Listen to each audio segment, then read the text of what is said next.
ternyata ya di pra persidangan juga belum cukup kuat kan. Jadi banyak yang nggak yakin, saya juga nggak yakin kalau dia pelakunya gitu kan. Dan alhamdulillah gitu kan, nggak bukan orang bersalah, nggak jadi dihukum gitu. Jadi itu dia lebih baik membebaskan orang bersalah satu daripada memenjarakan orang yang tidak bersalah gitu kan.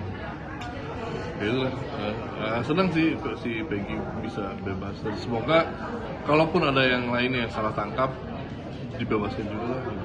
Dan bener-bener nyari nih siapa sih pelakunya nih, gimana kok bisa sampai nggak ketemu, sampai susah banget cari itu gimana 6 tahun.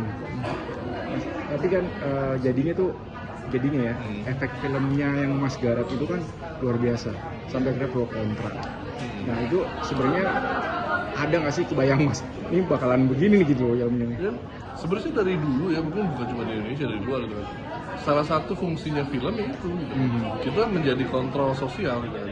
Kita mengingatkan, kita menolak lupa bahwa ini pernah terjadi gitu. Jadi sebagai ya itulah moral kompas kita bersama, kita masih menjaga gitu tadi kan, kenurani kita, kemanusiaan kita, kepedulian kita. Itu kan film menjadi salah satunya sebagai garda sosial ya, yang lumayan dekat dengan masyarakat. Dan apalagi bukan cuma masyarakat, sebenarnya ke semua instansi sebenarnya. Itu salah satu fungsinya film, dan semoga bukan cuma film Vina, tapi banyak film-film lainnya juga punya dampak yang besar gitu untuk menjaga gimana supaya kemanusiaan tetap menjadi penting gitu di negeri ini, keadilan bisa ditegakkan, kayak gitu, kepedulian terhadap sesama itu penting banget lah. Mas, ini kan ini dampaknya juga sampai ke Mas Andi sendiri. Dan pada akhirnya juga sempat dimintain keterangan gara-gara ya dalam tanda kutip dianggap membuat gaduh lewat film Vina. Itu mungkin gimana sih Mas kalau menurut Mas Andi? Ya, ini itu dia tuh aneh sih sebenarnya. Maksudnya harusnya ya filmmakers kan ya tugasnya kan berkarya, berekspresi, menjadi refleksi terhadap sekitar gitu. Tapi kenapa dikriminalisasi gitu, karena itu yang aneh banget sih gitu. Dan udah ya itu, kalau yang para penyidik tanyakan untuk sekedar mencari insight, it's okay gitu kan. Tapi kalau yang saya dikriminalisasi bahwa dibilang tadi membuat kedua itu konyol sih.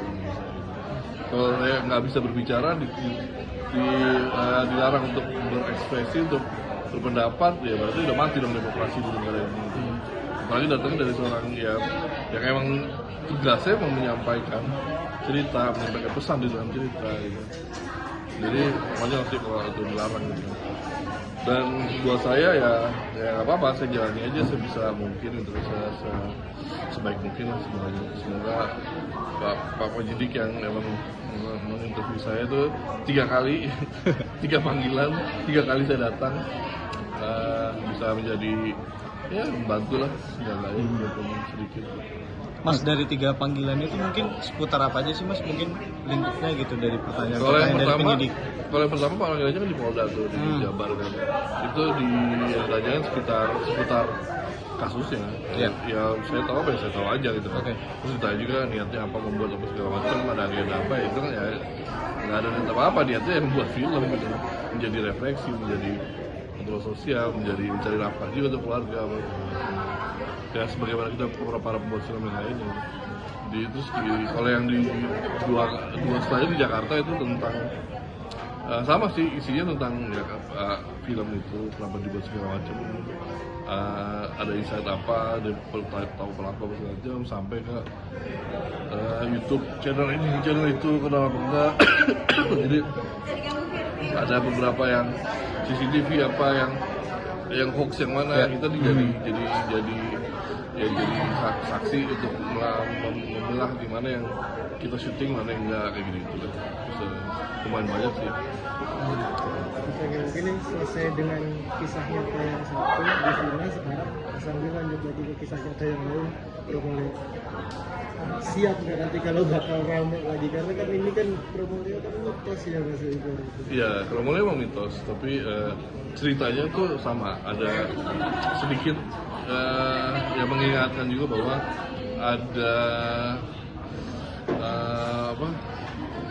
penyimpangan perlakuan terhadap hak asasi manusia yang dilewati gitu kan, yang ada itulah kasus hak asasi yang dilanggar lah. Nah itu menjadi core dari ceritanya itu, walaupun itu di Jawa Tengah dan tapi urbanism ya pengen sih gitu, tetap ada pesan lah untuk sama-sama ingat. Tapi itu kan lumayan sensitif ya, udah sampai terus-terusan ini. Udah siapkah nanti kalau bakal menimbulkan ya let's say ada pro kontra lagi mungkin ke depan? Semoga pro kontra itu membawa ke hal yang baik ya, membawa kita ke lebih menjadi bawah sendiri, lebih menjadi menghargai satu sama yang lain, lebih menghargai hak asasi manusia, lebih menghargai ya hak hidup tuh, hak manusia, hak rakyat Indonesia. Jadi semoga pro kontra itu bisa membuka mata yang kita dari semua generasi.